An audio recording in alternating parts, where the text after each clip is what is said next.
दोस्तों, आप सबका हमारे YouTube चैनल पर हार्दिक स्वागत है। चैनल पर नए हैं, अभी तक आपने चैनल को सब्सक्राइब नहीं किया है तो कृपया चैनल को सब्सक्राइब कीजिए और जुड़िए हमारे साथ में। देखिए मित्रों, शिक्षकों की भर्ती हो अथवा विभिन्न विभागों में भर्ती हो, इसके लिए उत्तर प्रदेश सरकार ने एक नए आयोग का गठन किया है, जिसके अंतर्गत सभी भर्तियां होंगी। चाहे वो आपके प्राइमरी की भर्ती हो, चाहे आपके जूनियर एडेड की भर्ती हो, चाहे जूनियर भाषा शिक्षकों की भर्ती हो, अथवा है ना विभिन्न प्रकरणों में लिपिक इत्यादि पद खाली हों अथवा चपरासियों के पद खाली हों, उन सभी पदों पर नियुक्ति हेतु एक ही आयोग बन गया है, वो है नया शिक्षा सेवा चयन आयोग। आपको जैसा विदित है, आप ये जानते भी हैं कि इस समय आयोग में नए अध्यक्ष की भी नियुक्ति हो चुकी है। प्रोफेसर कीर्ति पांडे इसमें अध्यक्षा के रूप में आ चुकी हैं और उन्होंने अपना कार्य संभाल भी लिया है। परीक्षा नियंत्रक की कमी थी, परीक्षा नियंत्रक के रूप में भी परीक्षा नियंत्रक की नियुक्ति हो चुकी है। इसके अलावा आप लोगों को ये मालूम ही है कि सचिव की भी नियुक्ति अभी भी हुई है। अब रही बात 4 उप सचिवों की नियुक्ति, तो वो नियुक्ति की प्रक्रिया भी चल रही है, बहुत जल्दी वो भी पूर्ण कर ली जाएगी। मैं सबसे पहले LT परीक्षा के विषय में चर्चा करना चाहूँगा, जिसको लेकर के बहुत से अभ्यर्थी ऊहापोह की स्थिति में है। मैं पहले इसकी स्थिति को स्पष्ट कर दूं। मैं ये बताना चाहूँगा कि LT ग्रेड शिक्षक भर्ती की परीक्षा को लेकर के जो लोग संशय का शिकार हो रहे हैं, मैं उन्हें अवगत करा देना अपना फर्ज समझता हूँ कि ये परीक्षा लोक सेवा आयोग के जरिए नहीं होगी। लोक सेवा आयोग को अध्याचन भेजना बंद कर दिया गया है और नए आयोग से कहा गया है कि इसकी तैयारी वो करें। ये आंतरिक खबर है। और रही बात ये कि देखिए, अभी भी जो चेले चपाटे जब से फिर से गतिविधि शुरू हुई कि नए आयोग को ये भर्ती मिल जाए, चेले चपाटे जिनकी दुकान चलती है इन चीज़ों से, उन्होंने इसका विरोध करना शुरू कर दिया है। उनका सीधे तौर पर कहना है कि लोक सेवा आयोग बहुत पारदर्शी ढंग से परीक्षा कराता है, मैंने उन्हें नए आयोग पर विश्वास नहीं है। लोक सेवा आयोग ने 5 साल से भर्ती को लटका के रखा हुआ है, कोई विज्ञापन नहीं जारी कर रहा है। जिस तरीके से लोक सेवा आयोग मंथर गति पकड़ा हुआ है, वो अपने आप में बहुत ही दुर्भाग्यपूर्ण है। मैं ये चीज़ जरूर बताना चाहूँगा कि लोक सेवा आयोग से अगर भर्ती होती है तो इसमें 2 चरण होंगे और 2 चरणों में प्री और मेंस में ये भर्ती उलझ के रह जाएगी। जाहिर सी बात है कि इसमें फिर काफ़ी बेकार स्थिति, यूँ कह लीजिए कि अभ्यर्थियों को काफ़ी चुनौतियों का सामना करना पड़ सकता है। अतः हम सब ने अनुरोध किया है कि ये नए आयोग को सौंपा जाए और नए आयोग से ही भर्ती हो। जहां तक है, शासन ने भी इस पर स्वीकृति दे दी है। सबसे बड़ी चीज़ ये है कि LT का विज्ञापन 15 दिसंबर तक जारी करने की पूरी संभावना बन गई है। 7 दिसंबर से 15 दिसंबर के बीच में उन्होंने कहा है विज्ञापन आ जाएगा। अब मैं बात करता हूँ वेटिंग लिस्ट में। बहुत से लोग वेटिंग लिस्ट को लेकर के वेट कर रहे हैं, चाहे वो LT की वेटिंग लिस्ट हो जो कि 2018 की शेष बची हुई सीटों पर है। बहुत से विषयों की वेटिंग लिस्ट निकली थी जिस पे लोगों ने ज्वाइन भी किया, लेकिन उसके बाद भी पद रिक्त हैं, तो सारे विषयों की वेटिंग लिस्ट एक साथ निकलेगी और लोक सेवा आयोग से नहीं, अब ये नए आयोग से निकलेगी। तो इस पे LT ग्रेड में चाहे वो फिजिकल एजुकेशन सब्जेक्ट हो और चाहे आपका हिंदी हो, संस्कृत हो, जिन भी विषयों में पद रिक्त हैं उन सभी विषयों पर आपकी वेटिंग लिस्ट निकलेगी। वेटिंग लिस्ट का हाल मैं TGT में भी लेके जाऊं तो TGT में भी वेटिंग लिस्ट के लिए बहुत से लोग लाइन में खड़े हैं, लेकिन कहते नहीं। देखिए, आप अच्छे तरीके जानते हो 2016 में क्या स्थिति थी, पहले इंटरव्यू होता था। जाहिर सी बात है कि जो लोग याचिका संबद्ध हैं, याचिका वालों के लिए तो लाभ की स्थिति है, उनके लिए आने वाला समय बहुत ही बेहतरीन है। और मैं ये चीज़ जरूर कहना चाहूँगा कि अभी भी जिनके अकल पे पत्थर पड़ा हुआ है, मैं वही कहना चाहूँगा कि उनका कुछ नहीं हो सकता है। जो भी मित्र याचिका में अगर जोड़ना चाहते हैं, अभी भी देखिए बहुत से ऐसे थे जिनका नाम हटा है और उन्होंने अनिच्छा जाहिर की थी। जाहिर सी बात है कि उनको कहीं न कहीं नौकरी मिल गई है, इसलिए उन्होंने स्वयं याचिका से अपना नाम हटवाने का अनुरोध किया था, उनका नाम हटवा दिया गया है। इसके स्थान पर एडवोकेट सर का कहना है कि अगर कोई नया अभ्यर्थी जिसे इसका लाभ चाहिए जुड़ाना चाहता है तो वह जुड़वा सकता है अपना नाम। निश्चित रूप से देखिए, अगर कहीं पे भला हो रहा हो तो आपको जुड़ना चाहिए, इसका लाभ लेना चाहिए। 8115 99 8001 पे आपको व्हाट्सएप करके अपना पूरा दस्तावेज भेज देना है, फीस जमा कर देनी है। उसके पश्चात आप लोगों को याची बना दिया जाएगा। इच्छुक हैं तो जुड़िए। यहाँ कोई बिजनेस नहीं हो रहा है, न किसी के प्रकार का किसी से कोई धन उगाही की जा रही है। इच्छा है तो जुड़िए और नहीं इच्छा है तो मत जुड़िए। रही बात ये कि देखिए लाभ की स्थिति, तो लाभ की स्थिति हानि की स्थिति चलती रहती है। लाभ के चांसेस हैं इसीलिए कहा जा रहा है। इच्छुक हैं जुड़िए। अब मैं आता हूँ आपके तीसरे मुद्दे पे, टीजीटी पीजीटी की परीक्षा कब होगी। इस मुद्दे को लेकर के हमारा प्रतिनिधिमंडल जाकर के मुलाकात किया था और ये तथ्य निकल करके सामने आया है कि टीजीटी पीजीटी की परीक्षाएं समयबद्ध तरीके से 15 दिसंबर से स्टार्ट होकर के 22 दिसंबर के बीच में संपादित होंगे। काफ़ी बड़ा मुद्दा है और काफ़ी दिनों से चल रहा है कि टीजीटी पीजीटी की परीक्षाएं इस साल हो पाएंगी कि नहीं हो पाएंगी। कई न्यूज़ चैनल्स पे आपने देखा होगा कि न्यूज़ चैनल्स आपको ये अपडेट दे रहे हैं कि परीक्षा नहीं होगी, परीक्षा अगले साल होगी। कुछ लोग तो मई जून बता रहे हैं। गजब गजब के महान लोग हैं। पेपर छप चुका है, सेंटरों का निर्धारण का कार्य तेजी से चल रहा है। ये परीक्षा न कराने के लक्षण होते तो शायद इस प्रकार का है ना। आप क्या समझ रहे हैं, प्रोफेसर कीर्ति पांडे जब से आई हुई हैं, परीक्षा नियंत्रक के सचिव जब से आए हुए हैं, कार्यभार संभाले हैं, वो क्या जलेबी छान रहे हैं क्या? जाहिर सी बात है, जलेबी तो छान नहीं रहे हैं, डिब्बे में पैक कर नहीं रहे हैं। वो लोग इसी व्यवस्था में, और आपको मालूम होगा परीक्षा के लिए भी कमेटी बनी थी और बहुत सी चीज़ें हुई थी। पहली बैठक में ही माननीय अध्यक्षा जी ने किया था सारी चीज़ें। तो परीक्षा की तैयारियां चल रही हैं। जैसे आप लोगों को 2021 का कार्यक्रम एकाएक देखने को मिला था, वैसे ही एकाएक आपको कार्यक्रम देखने को मिलेगा। आप छिपा नहीं कर पाएंगे। रीजन ये कि देखिए 2.5 साल से 3 साल से समय मिला हुआ है और 2.5 साल के लगभग हो रहा है आपका फॉर्म भरे हुए। तो कितना टाइम आपको चाहिए? सरकार का ये मानना है कि अभ्यर्थी पढ़ रहे हैं और तैयारी कर रहे हैं। मानता हूं कि जब परीक्षाएं नहीं होती तो मन में एक प्रकार का भय, एक प्रकार की अजीब सी स्थिति हो जाती है, कुछ करने की इच्छा नहीं करती, तमाम प्रकार की बातें। ये लाइफ है मेरे भाई। तो इसमें ये ऊंच नीच होता रहता है, कभी अच्छा हो जाता है, कभी बुरा हो जाता है। ये जीवन का अपना एक माध्यम है, चलता रहता है। उसको कोई ना तो रोक पाया हो, ना कोई रोक पाएगा। मैं इतना जरूर कहना चाहूँगा कि यदि व्यक्ति अपना मनोबल बना करके रखे तो निश्चित रूप से है ना, उसको सफलता मिलती है। सफलता पाना है, सर्विस पाना है, तो देखिए विभिन्न कोचिंग संस्थानों के बकवास मैटर्स में ना पड़ें, क्योंकि वो लोग सिर्फ बिजनेस कर रहे हैं, पैसा कमा रहे हैं। और आप सभी लोग अगर चाहते हैं कि आपको लाभ की स्थिति हो, तो जैसा कि आपको मालूम है, मैंने आपको बार बार बताया है, इस समय दीपावली ऑफर चल रहा है। दीपावली नज़दीक है, देख ही रहे हैं, है ना। और 28 तारीख आज हो गई, 28 तारीख सोमवार, तो 28 अक्टूबर हो गई, तो 29, 30 ने 31 तारीख को दीपावली है।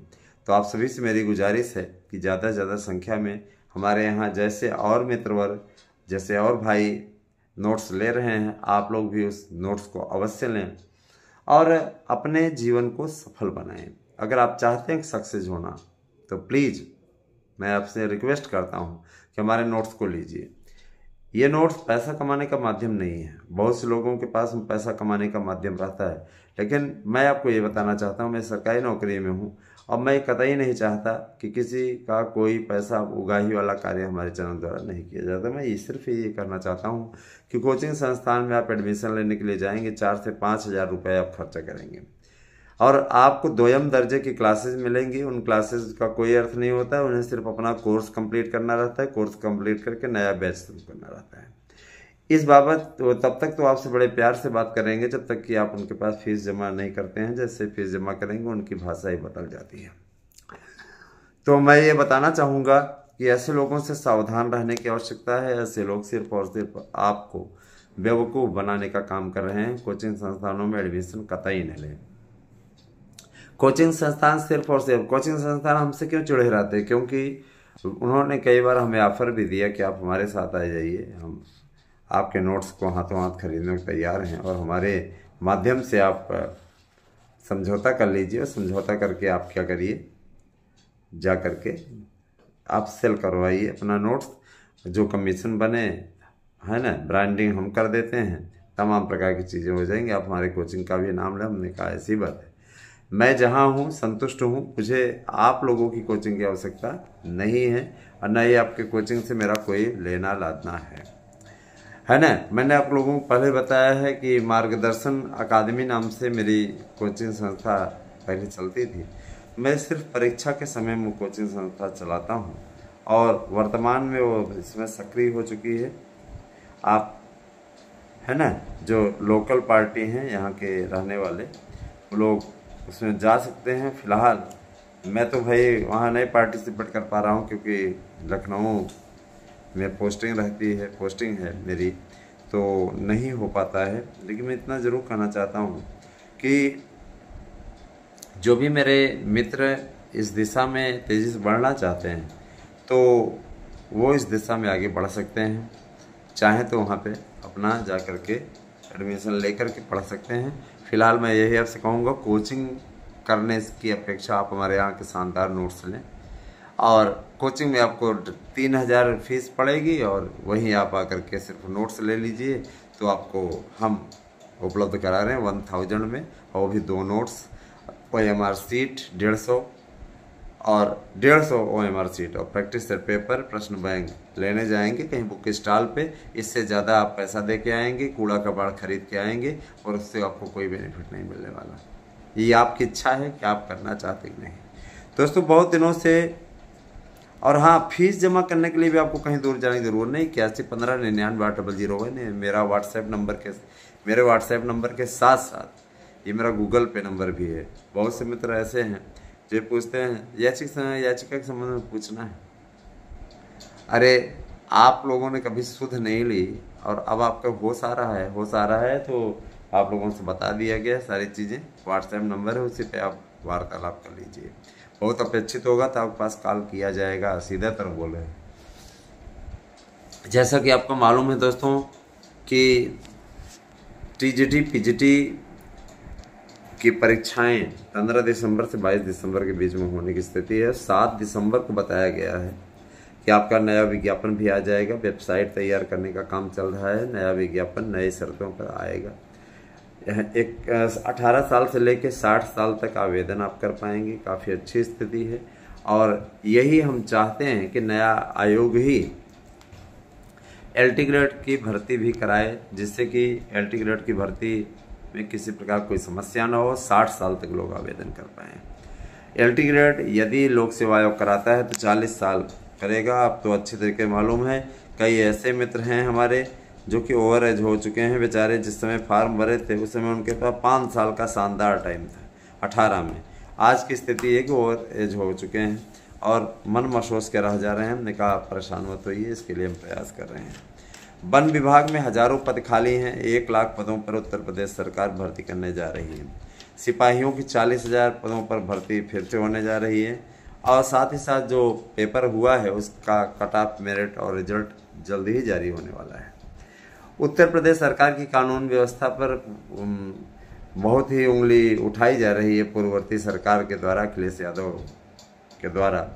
उनका ये कहना है कि उत्तर प्रदेश में जंगल राज कायम हो गया है, पुलिस कस्टडी में मौतें हो रही हैं। तो मैं ये ज़रूर कहना चाहूँगा कि अपने समय का याद करिए। यहाँ पुलिस एकाध केस में पुलिस से अपराध हो रहा है तो पुलिस के खिलाफ भी उत्तर प्रदेश सरकार कार्रवाई कर रही है। ये अपने समय में ज़रा सा सोचिए। जबकि आपके चाचा शिवपाल सिंह यादव पर आरोप लगा था कि पुलिस है ना, पुलिस भर्ती में जो युवतियां थी उन्होंने साफ तौर पे आरोप लगाया था कि सपा के नेता उनकी इज्जत से खेलते थे। ज्वाइनिंग कराने की एवज में उनके साथ सोने की इच्छा व्यक्त करते थे। तो शर्म आनी चाहिए आपको, और आप इस प्रकार की बातें करके जनता को बरगलाने का काम कर रहे हैं। तो ऐसे लोग समाज के कभी भी नहीं हो सकते। आप स्वयं सोचिए कि इनके समय में है ना 50 से ज़्यादा दंगे हुए थे। 5 सालों के दौरान 50 से ज़्यादा दंगे हुए थे। और मुस्लिम जिस तरीके से मुस्लिम मनमानी पे उतर आए हुए थे दोस्तों, मुस्लिम बॉय लगा करके अपने है ना, जैसे कोई अधिकारी होता है नेम प्लेट लगा के चलता है, वैसे मुस्लिम बॉय अगर लगा कर चलता था तो दरोगा की औकात नहीं पड़ती थी कि मुस्लिम लड़कों को रोक ले। वो चाहे जो मनमानी करते थे, कोई रोकने वाला नहीं था। गुंडा राज तो कायम था आपके शासन में और आप बनते हो बड़े बहादुर। रही बात दोस्तों, देखिए पीडीए की बात कि पीडीए पिछड़ा, दलित, अल्पसंख्यक है ना, माने अल्पसंख्यक से सिर्फ मुसलमान, तो ये कहीं भी किसी के हित ऐसे नहीं, सिर्फ एक को छोड़ के, माने अल्पसंख्यक को छोड़ के सिर्फ मुसलमानों के हित ऐसी हैं और किसी के हित ऐसी नहीं है।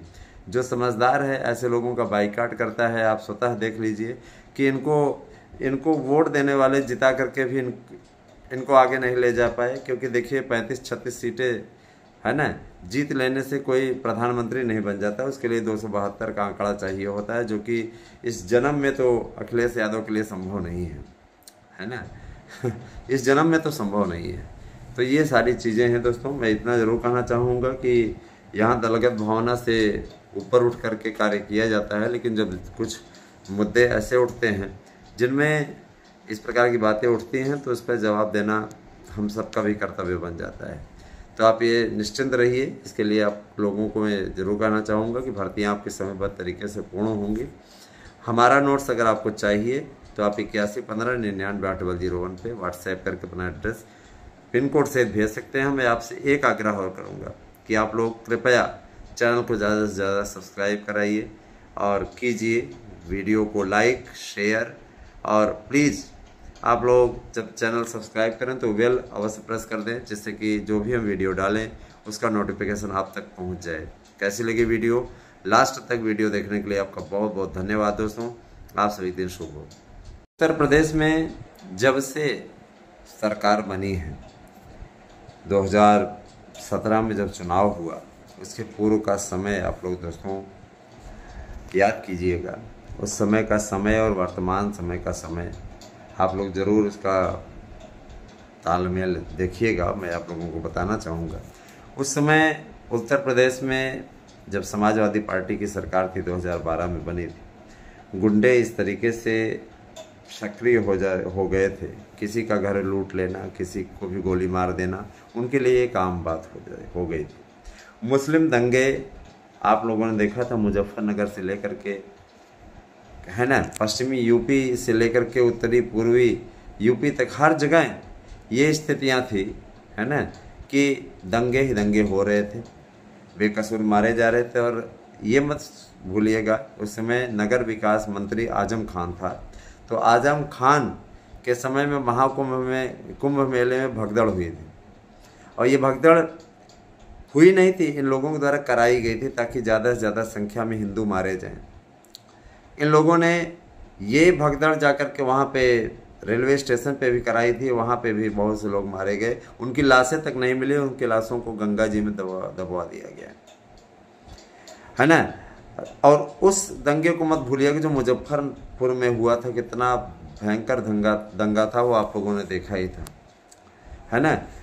और इनके समय में, अखिलेश यादव के समय में, मुस्लिम लोग नेम प्लेट लगा के चलते थे, गाड़ियों के पे प्लेट लगा के चलते थे, मुस्लिम बॉय। हिम्मत नहीं थी किसी दरोगा की, कि दरोगा क्या डीएम एसडीएम की हिम्मत नहीं होती थी कि उनको रोक करके पूछ ले कि तुम मुस्लिम बॉय लगा के क्यों चल रहे हो, ठीक है। तो इस प्रकार की मनमानी होती थी। और इनके जो सांसद विधायक हैं, सिपाही भर्ती इनके समय में हुई थी 2007 में, याद रखिएगा, भूलिएगा नहीं। जब इनकी भर्ती हुई थी 2005 में मुलायम सिंह यादव के सरकार में, सिपाहियों की भर्ती हुई थी, तो इसमें सपा नेताओं ने मांग की थी, क्या मांग की थी? लड़कियों ने आरोप लगाया था कि हमें अपने साथ सोने के लिए कहा जा रहा है, कि आप हमारे साथ सो जाओ, हमारी ख्वाहिश पूरी कर दो, उसके बाद में आप सिपाही बन जाओ, एक ही रात की बात है। इस प्रकार की गंदे विचारधारा वाले लोग आज इसीलिए जेल की सलाखों के पीछे सड़ रहे हैं, और ऐसे लोग आज कानून व्यवस्था पर उंगली उठाते हैं तो अपने आप में हंसी छूटती है। रही बात, देखिए इनके समय के जो अधिकारी कर्मचारी तैनात हुए हैं, वो कहीं न कहीं कुछ न कुछ गड़बड़ी अखिलेश यादव के इशारे पे करते हैं। जैसे अभी लखनऊ में जो मौत हुई कस्टडी में, वो जाहिर सी बात है कि सपा वाले जितने अधिकारी कर्मचारी हैं वो सपा के लिए माहौल बनाने में जुटे हुए हैं। योगी आदित्यनाथ इसके खिलाफ कड़ी कार्रवाई करेंगे। अगर हिरासत में किसी की मौत होती है तो जाहिर सी बात है कि वो बहुत बड़ा गुनाह होता है, और पुलिस कर्मियों का दोष सरकार पे नहीं फोड़ा जा सकता। सरकार है ना, सरकार जो है हर एक पुलिसकर्मी के पास व्यक्तिगत रूप से नहीं जुड़ी रहती है ना, उनको जिम्मेदारी दी गई रहती है, गलतियां होती हैं। लेकिन रही बात यह कि उत्तर प्रदेश कि अखिलेश यादव की सरकार नहीं है जो पुलिस को अपने इशारे पर नचाती थी। यहाँ पे फ्री हैंड दिया गया है, सरकार ने पुलिस को फ्री हैंड दिया है, किसी प्रकार का अन्याय ना हो, सीधे तौर पर कहा है। लेकिन उत्तर प्रदेश सरकार कुछ लोग बदनाम करने के लिए इस प्रकार की हरकतों को अंजाम दे रहे हैं। दोस्तों, रही बात उपचुनाव की, तो उपचुनाव में अखिलेश यादव लोकसभा चुनाव वाला गुब्बारा फूट चुका है। जनता जान चुकी है कि जाहिर सी बात है कि गुंडा ताकतें बढ़ने ना पाएँ, इसके लिए योगी आदित्यनाथ को मजबूत करना जरूरी है। जाहिर सी बात है कि इन उपचुनावों के जीतने से या हारने से सरकार की सेहत पर कोई असर नहीं पड़ने वाला, लेकिन फिर भी 2027 के चुनाव के लिए काफ़ी मजबूती आवश्यक है। हालांकि मैं आप लोगों को प्राप्त सूचना के अनुसार बता दूं कि विधानसभा के चुनाव 2029 में होंगे, 2027 में चुनाव ही नहीं होगा, क्योंकि 2029 में इसका कार्यकाल बढ़ाया जाएगा। इसके साथ साथ जितने भी राज्य विधानसभा हैं सबके कार्यकाल समान रूप से बढ़ाए जाएंगे, ऐसे नहीं कि किसी एक राज्य के लिए। इसलिए बढ़ाया जाएगा ताकि 2029 में लोकसभा चुनाव के साथ साथ विधानसभाओं के चुनाव भी एक साथ कराए जा सकें। और जाहिर सी बात है, देखिए सरकार के साथ साथ जनता जनार्दन का पैसा बचता है, तो ये बहुत अच्छी चीज़ है। तो ऐसे लोग कानून व्यवस्था पे उंगली उठाते हैं जिनके रिश्तेदार लालू प्रसाद यादव, जो कि स्वयं ही जंगल राज के प्रतीक रहे हों, है ना, ऐसे लोग कानून व्यवस्था पे उंगली उठाते हैं जिनका विधायक जा करके पूर्व विधायक गायत्री प्रजापति रेप के केस में आज तक बंद है और जमानत नहीं मिल रही है। आजम खान कितने दिनों तक जेल में सड़ा और अब ठंडा हो गया, नहीं तो बादशाह करता रहता था। तो जाहिर सी बात है, देखिए दोस्तों, जाहिल जितने भी होते हैं ना, उनकी एक मेंटलिटी सेट होती है, जाहिलों की एक मेंटलिटी सेट होती है। और जाहिल क्या करते हैं, वो सिर्फ गंदगी फैलाने का काम करते हैं सीधे तौर पे। समाजवादी पार्टी के सरकार में कानून व्यवस्था ध्वस्त थी। समाजवादी पार्टी की सरकार सिर्फ और सिर्फ मनमानी करने पर तुली हुई थी, है ना। मुस्लिमों को संरक्षण, यादव बिरादरी को संरक्षण, यहाँ तक बेचारे यादव भी मारे जा रहे थे उनके समय में। अगर मुस्लिम और यादव का कोई केस हो जाता था तो उसमें सरकार मुस्लिम का साथ देती थी, यादवों का साथ नहीं देती थी, क्योंकि वो भी हिंदू है। रही बात यह कि देखिए, मेरा सीधा सा कहना है कि हिंदू जो है, यादव हिंदू जो है, वो कहीं ना कहीं जातिवाद का शिकार हो गया, जिसके चलते उसे सही सपोर्ट नहीं मिल पा रहा है। हिंदुओं को एकजुट होने की आवश्यकता है, नहीं तो आप लोग देख रहे हैं कि आप ना तो दुर्गा पूजा सही से मना पाते हैं। इस सरकार में स्थिति है कि यहाँ पे अवरोध उत्पन्न हो जा रहा है। तो अखिलेश यादव की सरकार में तो आप लोगों को याद ही है कि गड्ढा खुदवा करके वहीं पे लोग मूर्ति विसर्जन करवा देते थे और कितना पापड़ बेलना पड़ता था, कोई भी ऐसा समय नहीं जाता था। जबकि बकरीद आराम से बीत जाती थी, लेकिन ईद या आपके दीपावली मनाने के लिए पापड़ बेलने पड़ जाते थे। और वहाँ पे साफ तौर पर निर्देश रहता था कि मुस्लिमों को टच मत करना, रास्ता रूट चेंज हो जाता था, है ना। कांवड़ियों वाला मत भूलिए कि कांवड़ियों के यात्रा में हमेशा किस प्रकार की बातें होती थी। सरकार के द्वारा किए गए कार्य अत्यंत उत्तम हैं। और देखिए दोस्तों, योगी जी ने एक नारा दिया हुआ था कि बटोगे तो कटोगे। आज के समय में अगर आप लोग एकजुट नहीं हुए, हिंदू एकजुट नहीं हुआ, तो याद रखिएगा कि सिर्फ और सिर्फ पतन के सिवा और कुछ नहीं मिलने वाला। मेरा ये ब्लॉग आप लोगों के लिए अत्यंत महत्वपूर्ण है। मैं रेगुलर आप लोगों को ये ब्लॉग दिया करूँगा और मैं यही कहना चाहूँगा कि आप सभी लोग ज़्यादा से ज़्यादा हमारे चैनल से जुड़िए। कानून व्यवस्था के मामले में अगर आप चर्चा करेंगे तो ये मत भूलिएगा कि, है ना, इन लोगों के वरिष्ठ नेता जो कि इस दुनिया में नहीं है, मुलायम सिंह यादव, एक दलित महिला मायावती की, है ना, मायावती के साथ क्या उन्होंने सलूक किया था वो आप भूल नहीं रहे हैं। आपको अगर भूल गए हो तो गेस्ट हाउस कांड जरूर याद करिएगा कि जब इनके मुखिया क्या ये हाल था, जो कि संस्थापक, है ना, उन्होंने एक अबला स्त्री के साथ में इस प्रकार का कार्य करने की कोशिश की थी और भाजपा वालों ने उनकी इज्जत बचाई थी। आज भी वो स्वीकार करती हैं कि बीजेपी वालों ने हमारे आत्मसम्मान की रक्षा की थी। ऐसे लोग कानून व्यवस्था पे उंगली उठाते हैं तो अपने आप में ये लगता है कि इनको चिल्लू भर पानी में डूब के मर जाना चाहिए, है ना। ऐसे लोग कानून व्यवस्था, है ना, कानून व्यवस्था में अपने आप को श्रेष्ठ बताते हैं, तो मैं ये कहता हूँ कि चिल्लू भर पानी में डूब के मर जाना चाहिए, है ना। जिन्होंने, है ना, जो समाज में घृणा और नफरत फैलाने की कोशिश कर रहे हैं, ऐसे लोग सदाचार का पाठ पढ़ाते हैं तो अपने आप में यह लगता है कि इनको चुल्लू भर पानी में डूब के मर जाना चाहिए। ऐसे लोगों के साथ ये खड़े हैं जो कि जिनका समझ ही नहीं आता कि वो हिंदू हैं कि मुस्लिम हैं कि क्रिश्चियन हैं, है ना। जाहिर सी बात है वो अपने नाम के आगे गांधी सरनेम लगा लिए हैं, तो गांधी सरनेम तो नेहरू ख़ानदान का नहीं था फिलहाल, ये ज़बरदस्ती, है ना। फिरोज़ खान थे, फिरोज़ गांधी बन गए, गांधी टाइटल दे दिया गया, तो क्या गांधी थोड़ी ना बन जाते हैं। और गांधी कोई ब्राह्मण जाति तो है नहीं जो लोग जनेऊधारी ब्राह्मण का तमाम प्रकार का तमगा करते थे। दोस्तों, जो गलती आप लोगों ने लोकसभा चुनाव में की, इन लोगों को ताकत दे करके और मोदी को कमज़ोर करके, याद रखिएगा मोदी और योगी इन दोनों का मजबूत रहना बहुत ज़रूरी है हिंदू जाति के लिए, हिंदू धर्म के लिए, क्योंकि हिंदू एक जाति है और जाहिर सी बात है कि हिंदू जाति को मजबूत बनाना आप लोगों को बहुत ज़रूरी है। सभी लोग एकजुट हो जाइए। और उपचुनावों में मैं आपसे अपील करना चाहूँगा बार बार, मैं किसी पार्टी का एजेंट नहीं हूँ, है ना, कि मैं ये ज़रूर कहना चाहूँगा कि अगर राष्ट्र को सुरक्षित रखना है तो निश्चित रूप से आप लोग अपना वोट बहुत सोच समझ के दीजिएगा।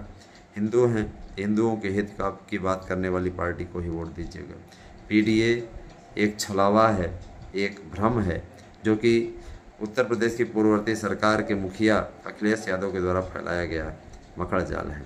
याद रखिएगा कि ये लोग कभी भी आपका हित नहीं चाहते। आज की सरकार में किसी को भी मकान मिल रहा है तो पक्षपात करके नहीं मिल रहा है, लेकिन इनके समय में जो लिस्ट निकलती थी उसमें यादव और मुसलमान ही भरा रहता था। क्यों? क्योंकि और किसी कोई योग्यता इनके अंदर किसी जाति बिरादरी की दिखती नहीं थी। वर्तमान सरकार में आप देख लीजिए, यहाँ पे किसी प्रकार का कोई पक्षपात नहीं होता है। अल्पसंख्यकों को भी घर मिल रहा है, भले ही वोट दें अथवा न दें, लेकिन है ना, सबको घर मिल रहा है और सबके यहाँ नल से जल वाली योजना भी लागू की जा रही है, शौचालय बनवाए जा रहे हैं, हर प्रकार का काम उत्तर प्रदेश सरकार ने किया है। मैं थोड़ी सी भर्तियों की भी बात कर लूँ। देखिए दोस्तों, उत्तर प्रदेश सरकार के इस कार्यकाल में तो भर्तियां बहुत ज़्यादा नहीं हुई, लेकिन 62,000 पदों पर अभी सिपाही भर्तियों की अपडेट है जो चल रही है, उसका रिजल्ट बहुत जल्दी ही आने वाला है। और साथ ही साथ मैं ये ज़रूर कहना चाहूँगा कि जितने भी हमारे जो अभ्यर्थी हैं वो लोग अपना रजिस्ट्रेशन वाला कार्य कंप्लीट कर लें जा कर के साइट पे, और रजिस्ट्रेशन का काम आपका कंप्लीट रहेगा तो इसके बाद में बाकी भर्तियों की भी आप लोगों की तैयारी हो जाएगी, कोई समस्या नहीं है। रजिस्ट्रेशन कराना ज़रूरी है, इसलिए रजिस्ट्रेशन आप लोग अवश्य कराएं। रजिस्ट्रेशन अगर आप कराएंगे तो यकीनन आप लोगों के लिए लाभ की स्थिति होगी। आपको एक OTR वाला सिस्टम चला है था, याद है कि नहीं? OTR वाला काम आपको कंप्लीट कर लीजिए। OTR आपके लिए आवश्यक है, OTR रहेगा तो है ना, बहुत ही सही रहेगा। 1 टाइम रजिस्टर्ड है ये, एक बार आप रजिस्ट्रेशन करा लेंगे तो हमेशा के लिए आपका कार्य कंप्लीट हो जाएगा। हम जानते हैं कि बहुत दिनों से आप लोग भर्तियों को लेकर के पशु पेश की स्थिति में है, लेकिन आपको चिंता करने की बात नहीं है। मैं आपसे ये भी कहना चाहूँगा, देखिए दोस्तों, हमारी और आपकी राजनीतिक विचारधारा अलग अलग हो सकती है, लेकिन कहीं न कहीं युवाओं के हितों की बात करने के लिए मैं हमेशा खड़ा रहता हूँ, हमेशा तैयार रहता हूँ। तो आप सबका भी ये फ़र्ज़ बनता है कि आप लोग चैनल से ज़्यादा संख्या में जुड़ें, है ना। हो सकता है आप में से कई ऐसे मित्र हों जो कि समाजवादी पार्टी के समर्थक हों, अथवा है ना बसपा के समर्थक हो या कांग्रेस समर्थक हो। मैं किसी विचारधारा पर नहीं जाता, मैं सिर्फ बातें करता हूँ, सीधी बातें, और मैं उस पर एक्शन भी लेता हूँ। जाहिर सी बात है कि आप लोगों को हमारी वीडियो पसंद आई होगी, ऐसी मैं उम्मीद करता हूँ। बने रहे हमारे साथ में। संपूर्ण भर्तियों का कैलेंडर आप लोगों को नवंबर माह में जारी होता हुआ दिखेगा, तो आप सभी लोग भर्तियों की तैयारी करते रहें। किसी प्रकार की कोई समस्या हो, और मैं आप लोगों से कहना चाहूँगा, आप हमारे नोट्स बुक करना चाहते हैं तो कृपया 8115998001 पे आप व्हाट्सएप करके अपना एड्रेस पिन कोड से दे सकते हैं और अपना नोट्स बुक कर सकते हैं। आप सभी से मैं अनुरोध करना चाहूँगा, कृपया ज़्यादा से ज़्यादा संख्या में चैनल को सब्सक्राइब करें। धन्यवाद। आप सभी दिन शुभ।